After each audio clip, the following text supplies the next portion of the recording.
வணக்கம். ஒரு செய்தி பல கோணங்கள் நிகழ்ச்சிக்கு உங்களை வரவேற்கிறோம். நிகழ்ச்சியின் உடன் பேசுவதற்காக புவியியலாளர் திரு லோகேஸ்வர் இணைந்திருக்கிறார். சார் வணக்கம். வணக்கம்.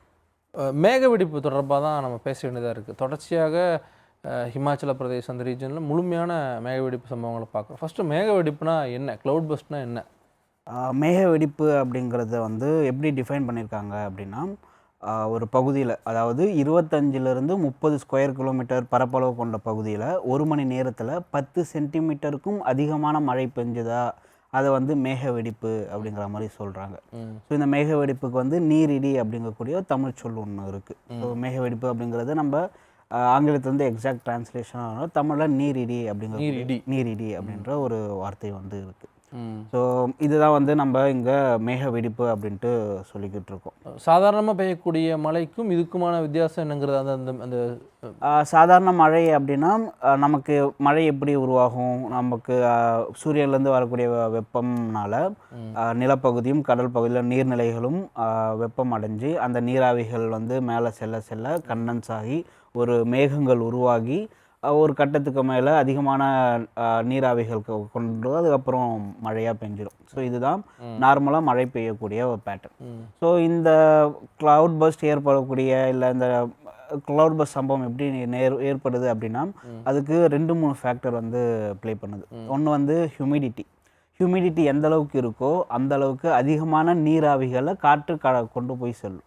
ஸோ ஏன் ஹியூமிடிட்டி அதிகமாக ஆகுது அப்படின்னா இங்கே நமக்கு டெம்பரேச்சர் ரொம்ப அதிகமாகிட்டு இருக்கு. ஸோ டெம்பரேச்சர் அதிகமாகுதுனால காற்றோட ஈரப்பதம் ரொம்ப அதிகமாகுது. அதுக்கப்புறம் மலைப்பகுதி ஒரு முக்கிய ப்ளே பண்ணுது. ஸோ இந்த மலைப்பகுதியில் என்னென்னா காற்று வெப்பமடைஞ்ச காற்று எங்கே காற்று கம்மியாக இருக்கோ அந்த பகுதி ஈஸியாக நகர்ந்துடும். ஸோ அது என்ன பண்ணோன்னா மலை மேலே நமக்கு வெப்பம் கம்மியாக இருக்கும். ஸோ அப்போ இது ரொம்ப அதிகம் மேல் நோக்கி ஈஸியாக நகர்ந்து போயிடுது. அப்போ ஈஸியாக நகர்ந்து போக போக போக ஏற்கனவே நமக்கு டெம்பரேச்சர் அதிகமாக இருக்கும்போது இது அதிகமான நீர் திவலைகளை மேலே கொண்டு போய்கிட்டே இருக்கு. ஸோ இன்னொன்று அட்மாஸ்பியரிக் இம்பேலன்ஸ்னு சொல்லுவாங்க. ஸோ இது மூணாவது ரொம்ப முக்கியமான ஃபேக்டர். ஸோ இது ஏன் நமக்கு நீரிடி நிகழ்வுகள் எங்கே அதிகமாக நடக்கும்னா மலைப்பகுதிகளில் தான். எதனால் நடக்குதுங்கிறத குறிப்பிட்டீங்க. எங்கன்னா அதிகமாக மலைப்பகுதியில் தான். ஏன் அப்படின்னா மலை அடிவாரத்துலேயும் மலை மேற்பகுதியிலையும் டெம்பரேச்சர் டிஃப்ரென்ஸ் அப்படிங்கிறது ரொம்ப வித்தியாசமாக இருக்கும். ஸோ இந்த வித்தியாசமாக இருக்கக்கூடிய டெம்பரேச்சர் அட்மாஸ்பியரில் ஒரு இம்பேலன்ஸ் கிரியேட் பண்ணுது. ஸோ இந்த இம்பேலன்ஸ்னால என்னன்னா கீழே இருந்து அதிகப்படியான வாட்டர் வேப்பரை ஒரு பெட்ரோல் ஃபியூல் மாதிரி மேகத்துக்கு சப்ளை பண்ணிக்கிட்டே இருக்கு. ஆமாம், கொடுத்துக்கிட்டே இருக்கு. அப்போ அந்த மேகங்கள் அப்படிங்கிறது சின்ன சைஸ் மேகங்கள் ரொம்ப பெரிய அளவிலான மேகங்களாக உருவாக்குது. இது குமுலோ நிம்பஸ் க்ளவுட்ஸ் அப்படின்னு நீரிடி மேகங்கள் அப்படின்ட்டு சொல்லலாம். ஸோ அப்போ ரொம்ப அதிக கிட்டத்தட்ட இதோட சைஸ் பார்த்தோம்னா ஒரு 10லேருந்து 18 கிலோமீட்டர் ஹைட்டு கொண்டதா அளவுக்கு இருக்கும். ஸோ அப்போ இங்கே அதிகப்படியான நீராவிகள் மேலே போயிட்டு நீர் திவலைகளாக மாறிக்கிட்டே இருக்கும்போது ஒரு கட்டத்தில் ஃபியூல் கம்மியாகிடும். ஐ மீன் இங்கே வாட்டர் வேப்பர் போகிறது கம்மியாகும். இல்லை அங்கே அதிக அந்த கொள்ளளவு முழு அளவு எட்டிடும். அது எட்டிடுச்சு அப்படின்னா அது சடனாக டம்முன்னு வெடிச்சு, ஐ மீன் அப்படியே ஒரு பக்கெட்லேருந்து தண்ணி ஊற்றுறாம அப்படியே அந்த பகுதியில் ஊற்றிடும். ஸோ இது சொன்ன மாதிரி அந்த தொடர்ச்சியான அந்த தண்ணி போகக்கூடிய வாட்டர் வேப்பர் நிலையும் போது ஒரு வெப்பம் இல்லை ஒரு டெம்பரேச்சர் இருக்கும். அது நின்னதுக்கப்புறம் அந்த டெம்பரேச்சர் மாறும். இல்லை மேலே போக போக நமக்கு டெம்பரேச்சர் கம்மியாகிட்டே இருக்கும் இல்லையா. ஸோ அப்போ இங்கே நீர் ஆவியாக இருக்கிறது மேலே போக போக போக ட்ராப்லெட்ஸாக மாறும். ஸோ அது ஒரு கட்டத்தில் மேலே அந்த மேகங்களில் முழு அளவில் அந்த வாட்டர் ட்ராப்லெட்ஸ் ஆக்குப்பை பண்ணிக்கும். ஸோ அதே மாதிரி கீழே இருந்து ஏதோ ஒரு அன்ஸ்டேபிள் கண்டிஷன்ஸ் நிலவச்சு மேலே இருந்து அதிகப்படியான வெப்பம் மேலேற்ற முடியல அப்படின்னா அது மழையாக பெஞ்சிடும், பெருமழையாக பெஞ்சிடும். ஸோ இது பெருமழையாக ஒரு இடத்துல அதிகப்படியான மழை பெய்யும் போது என்ன நடக்கும்னா அது மலைப்பகுதியில் அதிகமாக பெய்யும். ஸோ மலைப்பகுதியில் பெய்யும் போது பள்ளத்தாக்குகள்லாம் அதிகப்படியான நீர் கடந்து செல்லும். கடல் மட்டத்திலிருந்து அதிகம் உயரம் இருக்கக்கூடிய பகுதிகளில் தான் நம்ம க்ளவுட் பஸ்ட்டை பார்க்குறோம். ஆமாம். ஸோ க்ளவுட் பஸ்க்கு முக்கியமாக இந்த temperature variation imbalance, atmospheric imbalance ஒரு முக்கிய ப்ளே பண்ணுது. ஸோ இந்தியாவை பொறுத்தவரை நமக்கு ஹிமாச்சல் பிரதேஷில் தான் அதிகப்படியான இந்த நீரிடி நிகழ்வுகள் மேக வெடிப்பு அதிகப்படியாக அங்கே தான் நடக்குது. அதுக்கு முன்னாடி ஒரு விஷயம் மட்டும் கிளாரிஃபிகேஷன். ஹிமாச்சல பிரதேசம் நம்ம புரியுது. இப்போ தமிழ்நாட்டில் சென்னையில் விடியல் காலை 5 மணிக்கு கடுமையான மழை பெய்யுது. குறிப்பிட்ட சமயத்திலேயே அதிகப்படியான மில்லிமீட்டர் வந்து மழை பெய்யுது. இப்போ அது க்ளவுட் பஸ்ட்டில் வருமா இல்லை அது க்ளவுட் பஸ்ட் வராது. ஆனால் கிட்டத்தட்ட இந்த ஃபினாமினா தான் நமக்கு நிலப்பகுதி வந்து சூடு அதிகமாகிடும், அதே மாதிரி சீக்கிரமாக கூல் ஆகிடும். ஆனால் கடல் பகுதி அப்படி கிடையாது, ஓகே பொறுமையாக ஹீட் ஆகும், அதே மாதிரி பொறுமையாக கூல் ஆகும். கூலாகும். ஸோ அப்போ இங்கே நடக்கக்கூடிய அந்த ப்ரெஷர் வேரியேஷன் வந்து கடல் பகுதியில் கடலோர பகுதிகளில் ஒரு க்ளவுட்ஸை உருவாக்கி மழையாக பெஞ்சிடும். ஸோ ஆனால் அது வந்து மேக வெடிப்பு ஏற்படுற அளவுக்கான மழையை ஏற்படுத்தணும் வாய்ப்புகள் ரொம்ப ரொம்ப ரொம்ப கம்மி. ஸோ இது வந்து இந்த மேகங்கள் இந்த நீராவிகள் எந்த அளவுக்கு மேல் நோக்கி வேகமாக நடக்குதோ அந்த அளவுக்கு வந்து இந்த மழை இந்த நீரிடி போன்ற நிகழ்வு ஏற்படுறதுக்கு உண்டான வாய்ப்புகள் வந்து அங்கே அதிகமாக நடக்கும். இப்போ ஹிமாலயன் பகுதிக்கு வருவோம். இப்போ அங்கே ஏன் வந்து இவ்வளவு அதிகமாக தொடர்ச்சியாக நம்ம பார்க்க? ஸோ அதுவும் குறிப்பிட்ட பீரியடில் தான் நம்ம பார்க்க முடியும். ஜூலையிலேருந்து ஆகஸ்ட் செப்டம்பர் வரை தான் அதிகப்படியான இந்த மேக வெடிப்புகள் வந்து இமயமலை பகுதி முழுக்கவே வந்து ஏற்படும்.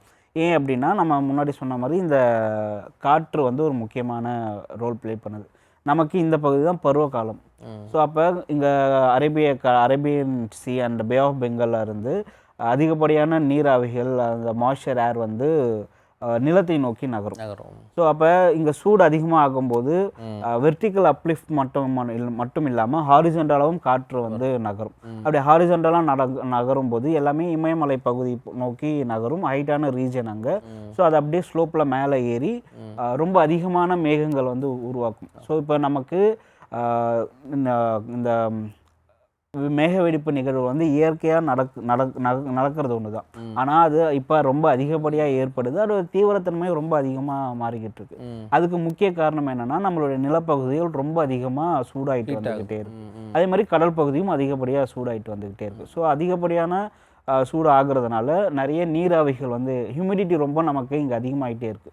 ஸோ இந்த ஹியூமிடிட்டினால தான் இந்த மேகங்கள் பெரிய அளவெல்லாம் வந்து உருவாக்கிட்டே இருக்குது. ப்ரெடிக்ட் பண்ண முடியாது. அது இப்போ மழையெல்லாம் நம்ம ப்ரெடிக்ட் பண்ணுறதை விட அதிகமாக பெய்யுது. ஆனால் மேக வெடிப்பு போன்ற சம்பவங்கள் வந்து ப்ரெடிக்ட் பண்ணுறதுக்கான மேக வெடிப்பு சம்பவங்களை நம்ம ப்ரெடிக்ட் பண்ண முடியாது. அதுக்கு பதில் எப்படி ப்ரெடிக்ட் பண்ணலான்னா அதிகமான மழை பெய்யும். இப்போ ஐஎம்டி வந்து ரெட் அலர்ட் கொடுப்பாங்க. ரெட் அலர்ட்னா 20 சென்டிமீட்டருக்கும் அதிகமான மழை பெய்யும். அது வந்து 24 ஹவர்ஸ்க்கு. ஆனால் இந்த மேக வெடிப்புங்கிறது 1 மணி நேரத்தில் 10 சென்டிமீட்டர். ஸோ பயங்கர ஒரு வேரியேஷன். ஸோ அது வந்து ப்ரெடிக்ஷன் வந்து பண்ண முடியாது. ஸோ நம்ம வந்து ப்ரெடிக்ஷன் சிஸ்டமே வந்து நம்ம மறுபடியும் மாற்றி அமைக்க வேண்டிய ஒரு நிர்பந்தத்தில் இருக்கும். நிலச்சரிவு அப்படிங்கிறத நோக்கி போகுது மேக வெடிப்பு. அப்போ அதை எப்படி நம்ம புரிஞ்சுக்கிறோம்? ஸோ இப்போ ஒன்றும் இல்லை, நம்ம ஒரு மணலில் ஒரு மணல் மேட்டை கட்டிட்டு அதில் அதிகப்படியான தண்ணி ஊற்றுனா சரிஞ்சு போகிறது இல்லையா? ஸோ அந்த கான்செப்ட் தான். ஸோ ஒரு பகுதியில் அதிகப்படியாக வந்து நமக்கு மழை அதிகமாக பெய்யுது. நம்ம இங்கே என்ன பண்ணி வச்சுருக்கோம்னா அதிகப்படியான ஆக்கிரமிப்புகள், ரொம்ப இமயமலை பகுதியில் ரொம்ப அதிகமான பெரிய பெரிய கன்ஸ்ட்ரக்ஷன்ஸ் அங்கே வந்து கொண்டு வந்திருக்கோம். ஸோ அந்த இடம் வந்து ரொம்ப ஃப்ரெஜைலான இடம்.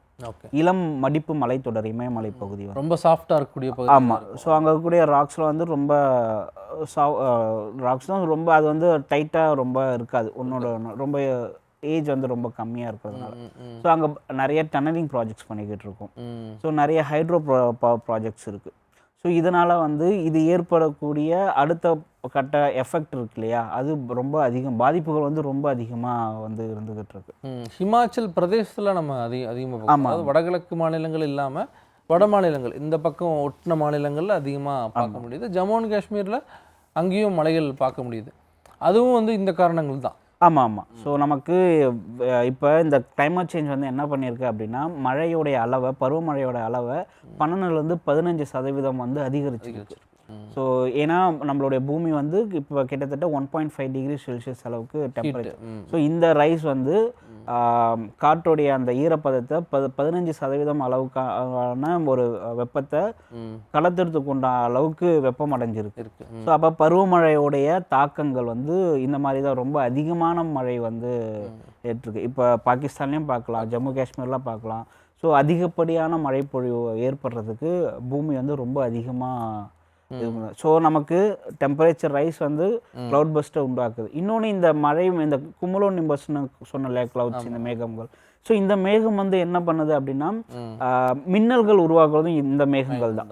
கிளவுட் பஸ்ட்டும் உருவாக்குறது இதுதான், மின்னல்கள் உருவாக்குறதும் இதுதான். ஸோ இப்போ மின்னல்கள் வந்து நமக்கு இன்னொரு சைலண்ட் கில்லராக இருந்திருக்கு. மின்னல்களால் ஏற்படக்கூடிய உயிரிழப்புகள் ஆண்டுக்கு ஆண்டு வந்து அதிகரிச்சுக்கிட்டே போய்கிட்டு இருக்கு. ஆனால் அந்த கிளவுட் பஸ்ட் நடக்கக்கூடிய இந்த பகுதியில் மின்னல் தாக்கப்பட்டதா இல்லை. மின்னல் அது வந்து என்னன்னா இப்போ மான்சூன் பீரியட் இருக்கிறதுனால அது வந்து நமக்கு மழையாக பெஞ்சிடுது. ஸோ வாட்டர் சப்ளை அங்கே வந்து ரொம்ப அதிகமாக போய்கிட்டு இருக்கு, வாட்டர் வேப்பர். ஸோ ட்ரையரான கண்டிஷனில், ஸோ மான்சூனுக்கு முன்னாடி சீசனில் இல்லை மான்சூன் முடிஞ்ச சீசனில் வாட்டர் வேப்பர் அதிகமாக போகும்போது, அங்கே வாட்டர் வேப்பர் கம்மியாக இருக்கும்போது அது மின்னல்கள் ஏற்படுறதுக்கு உண்டான வாய்ப்புகள் ரொம்ப அதிகமாக இருக்குது. இப்போ 2 விஷயம் கடந்த காலங்களில் பார்க்கும்போது 1908ஆம் ஆண்டு கடுமையான அந்த மேகவெடிப்பு சம்பவம் நடந்திருக்கு. கிட்டத்தட்ட 100 ஆண்டுகளுக்கு பிறகு தான் நம்ம இப்போ அதிகப்படியாக பார்க்குறோமா? இல்லை, அது தொடர்ச்சியாக வந்து அதிகமாக தான் வந்திருக்கு. ஸோ முன்னாடி சொன்ன மாதிரி இந்த மேக வெடிப்புகள் எல்லாமே வந்து இயற்கையாக ஏற்படக்கூடிய ஒன்று. ஸோ ஏதாவது அந்த வருஷத்தில் மேபி டெம்பரேச்சர் அதிகமாக இருந்திருக்கலாம், அதனால் நீராவிகள் அதிகமாக கடத்தப்பட்டிருக்கலாம். ஆனால் இப்போ கடந்த ஒரு 4-5 ஆண்டுகளாக பார்த்தோம்னா நம்ம பூமி வந்து ரெக்கார்ட்லேயே இல்லாத அளவுக்கு பயங்கரமான டெம்பரேச்சர் ரைஸ் வந்து ஆகிட்டே இருக்குது. வருஷம் வருஷம் இது வந்து சென்று கொண்டே இருக்குது. அப்போ இந்த டெம்பரேச்சர் ரைஸ் ஆகும்போது அதுக்கு ஏற்ற மாதிரியான ஒரு விளைவுகள் தானே இங்கே இருக்கும். ஸோ அதுதான் நமக்கு வந்து ஒவ்வொன்றா நம்ம வந்து பார்த்துக்கிட்டோம். தமிழ்நாட்டில் பொறுத்தளவுக்கு 2021, 2023 நம்ம தூத்துக்குடியெல்லாம் பார்த்தோம். ஸோ அதெல்லாமே வந்து கிளவுட் பஸ்ட்டில் தான் சேருமா? இல்லை, மழை கிளவுட் பஸ் வந்து பெரும்பாலும் வந்து மலைப்பகுதிகளில் தான் ஏற்படும். தமிழ்நாட்டிலும் வந்து ஏற்படும், மலைப்பகுதியில் ஏற்படும். ஆனால் நமக்கு இங்கே உண்டான வாய்ப்புகள் மிக குறைவாக தான் இருந்தது. புயல் உருவாகாமல் ஏற்பட்ட மலைகள் அதெல்லாம். ஆமாம், மழை பெய்ந்த சமயங்கள் அதெல்லாம். ஆமாம்.